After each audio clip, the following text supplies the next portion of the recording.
In the beginning, God created the heavens and the earth. There is more information there than most people would ever realize. I was 8 years old, and my parents wanted to take me to the workshop of Thomas Edison. On the drive back home, I said to my dad, I want to be an inventor. Light, as it turns out, is the primary control mechanism for everything else that happens in the body. What if we could have an external electromagnetic field that would essentially reset the stem cells that are already in our bodies and get them to function like younger, healthier cells? What if in the process we actually found out that in a book that was written thousands of years ago, that information already existed? God has left his fingerprint in natural design, and that blueprint shows up in nature. The mathematical codes are identical. The implications to this are absolutely extraordinary. What drives me is that there's this enormous sense of hope that we can create technology to generate clean energy, that we can have foods that aren't genetically modified, and we can meet all of the needs on the planet that we have to, and that we can heal people.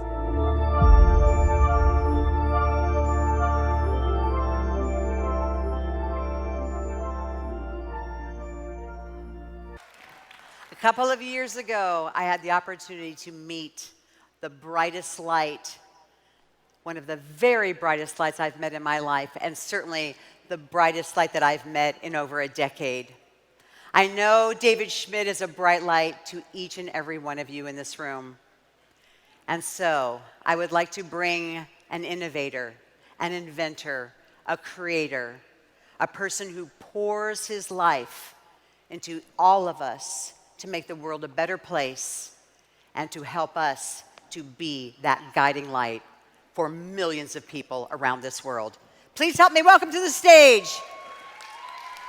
our founder, our CEO, David Schmidt!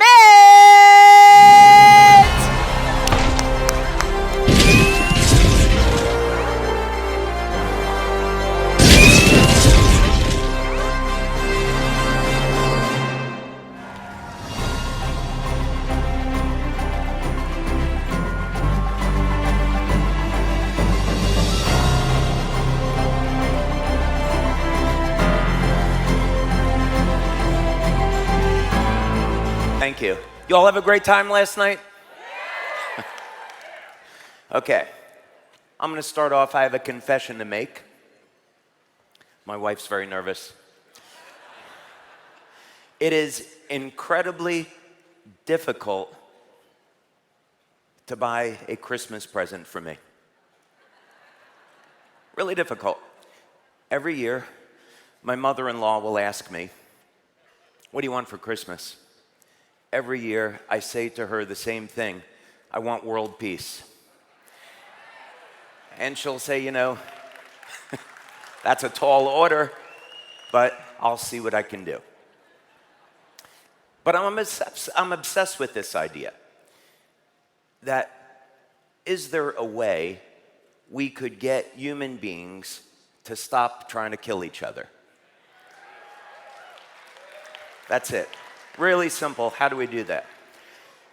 So for years, we have been stimulating the body with light.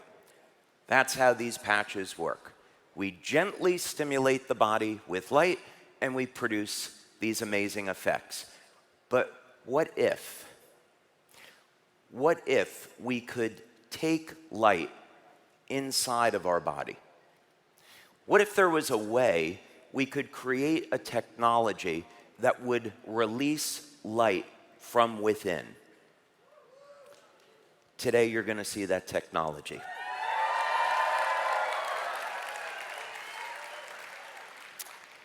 This day, this weekend, marks the next generation of LifeWave.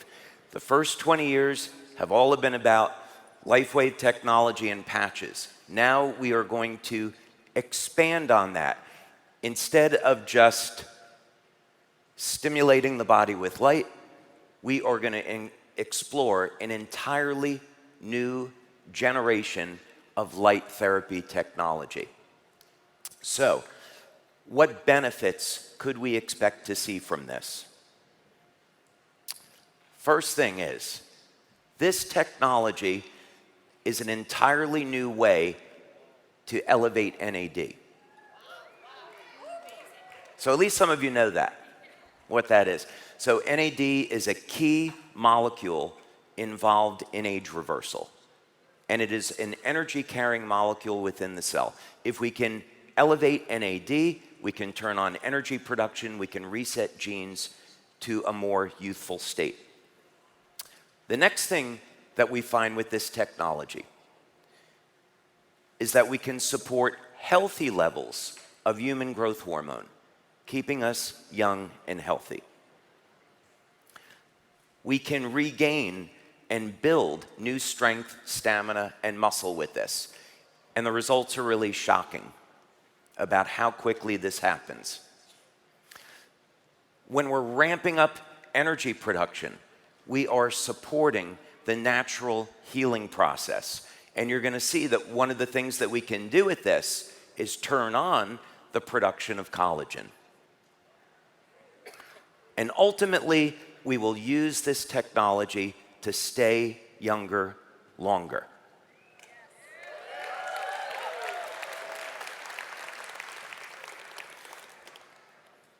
So increasing NAD, supporting growth hormone levels, more strength and muscle, natural healing, and living younger longer. These are 5 new benefits that are all coming from one new machine. So today, you are going to meet our new LifeWave water technology.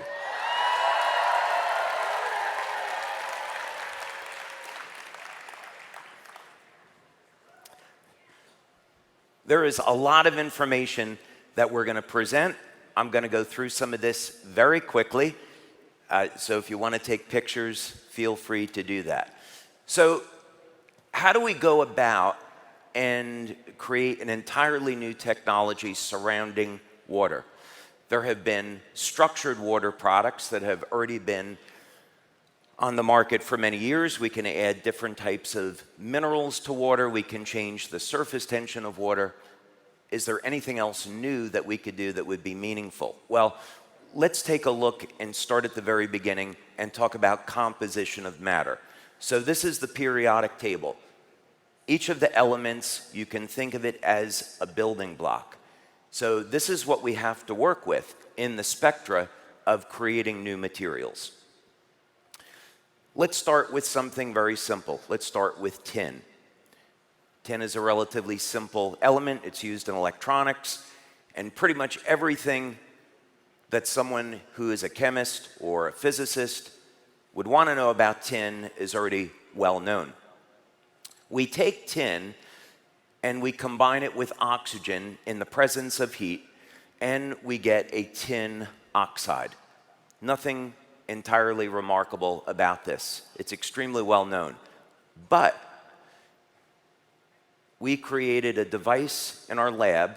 I have multiple patents on this now. And we expose the tin and the oxygen to a very special type of electromagnetic and longitudinal field. And this will change the bond angle between the oxygen and the tin, creating something that looks like gold, and creating a material that never existed before.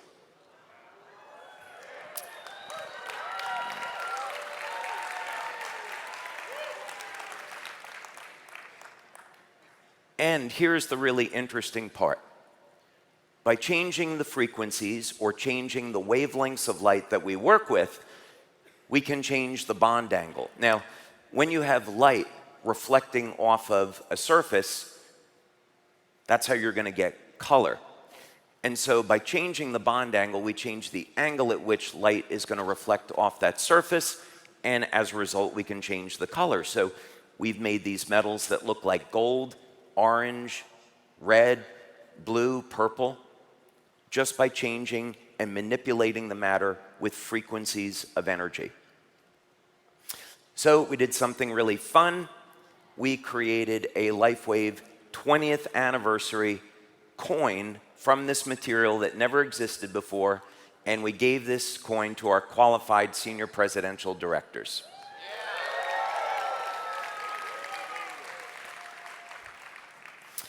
Okay, so very quickly, here is a laboratory report that we did. So when we are going to run these tests, how do we know that this material never existed before? Well, quite simply, we hired a laboratory.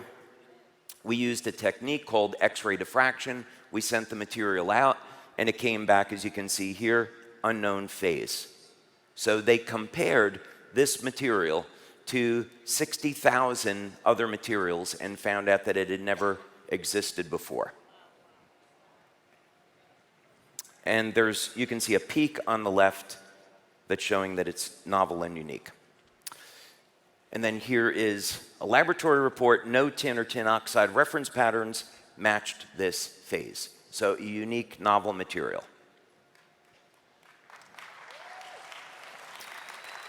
Okay.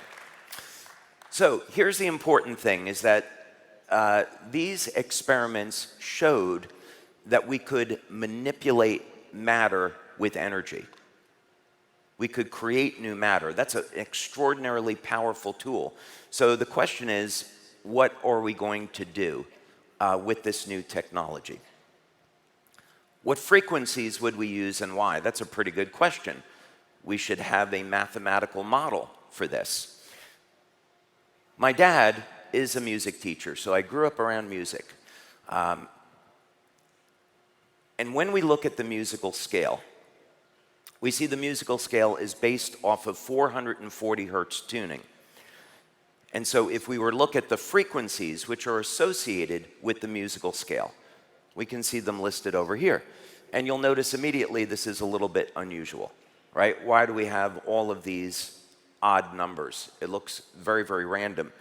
And we see that this musical scale came in 1834 from the German natural scientists. Seems kind of unusual that they would create this 440 hertz tuning.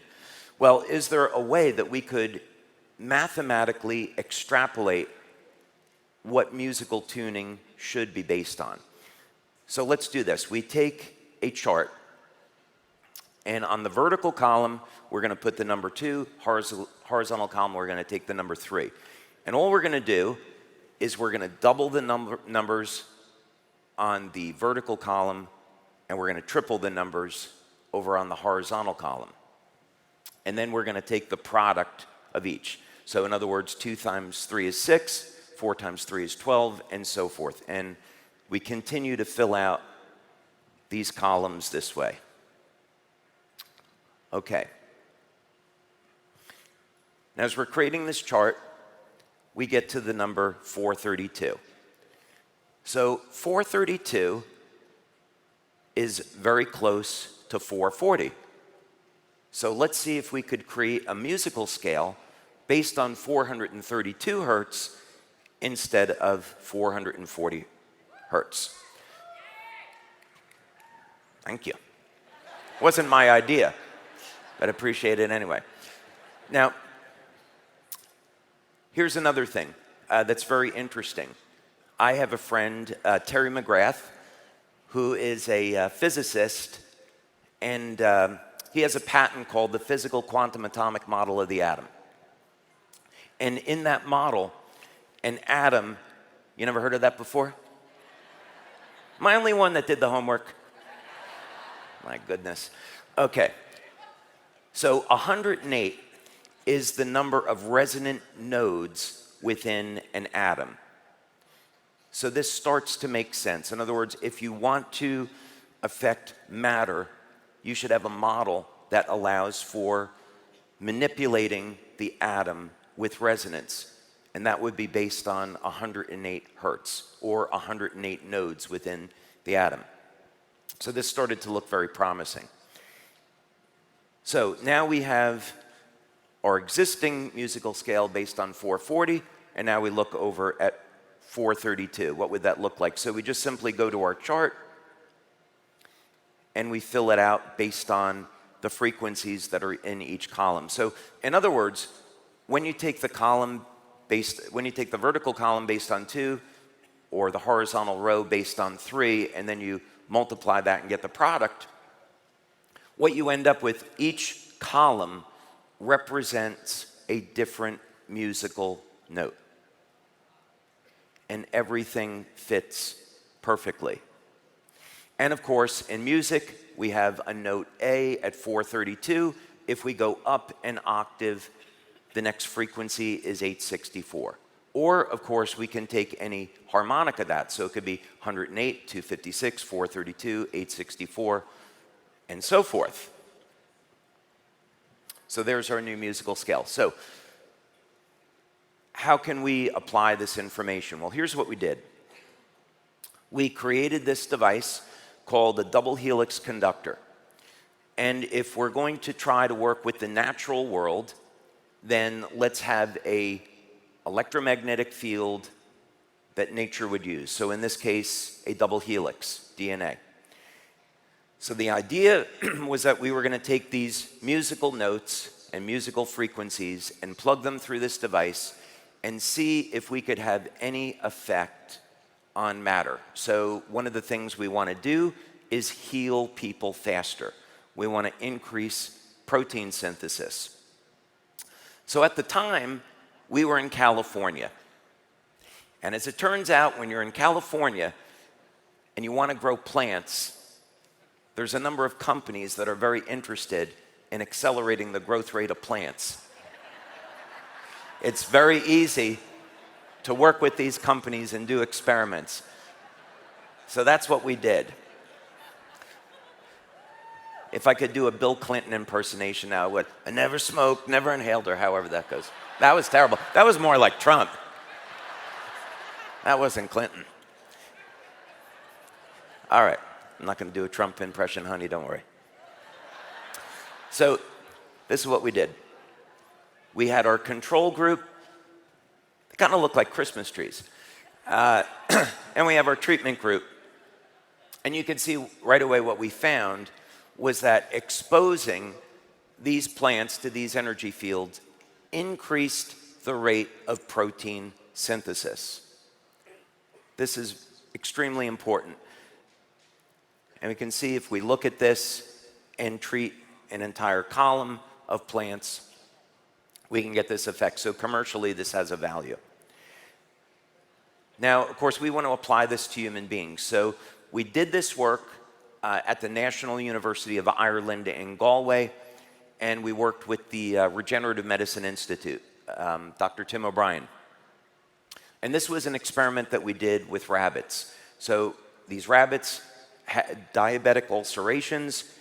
We applied this field, and right away, we found that we could accelerate the rate of repair in this open wound using this technology.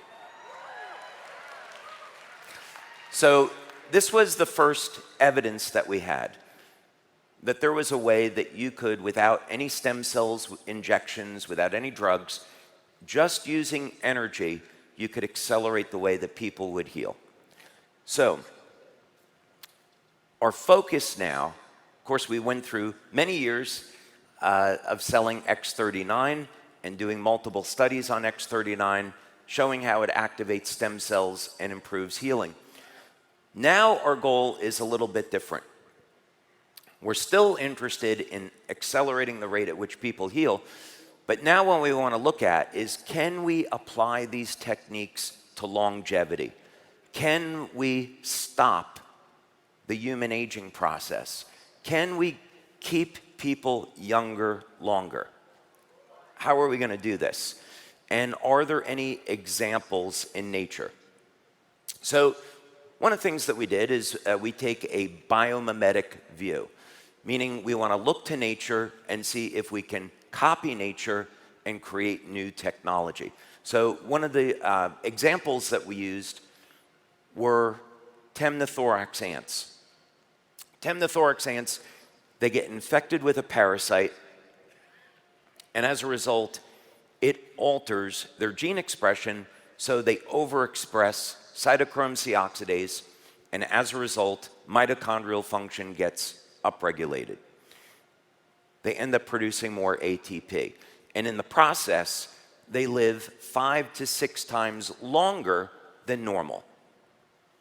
So could we apply this technology? So here was the control group. We took a gel and a growth media that's used for cultivating ants, and we populated the media with ants. So they went to work producing tunnels. Then we took our treatment group and we exposed them to this energy field. And that's what happened. So we were able to show that we could take a mechanical device and transfer energy from that device over to a living system where it would increase the energy in the ant, and the ant could end up doing more useful work. So this is very key, because what we know from other experiments is that if you can increase the amount of energy that's available in a living system, gene expression changes to a more youthful state. So what does this have to do with human beings? Well, this is a link now and a missing piece in longevity. As people age, the amount of energy in their cells decline, mitochondrial dysfunction. So if we can have a technology that can reverse that, we can, at minimum, keep people younger longer.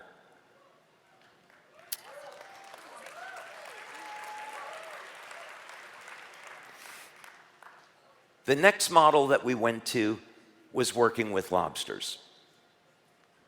And as it turned out, the technology that you're going to see today is based off of how lobsters completely defy the aging process. Now, I have another confession to make. When we first built this equipment in our lab, I have a lot of really talented engineers that I work with, and we were setting all of this up and going through all these trials, and we got the first drops of this new water coming out of the machine. I said, I've done it. I've created lobster water. And so I was telling Meredith about this, and I was talking to Wayne about this. And I said, guys, this is incredible. We have this new technology. I call it lobster water. It's going to revolutionize health. And Meredith said, question, is it too late to change the name? Needless to say, your product will not be called lobster water. But it is the key to bringing light into the body.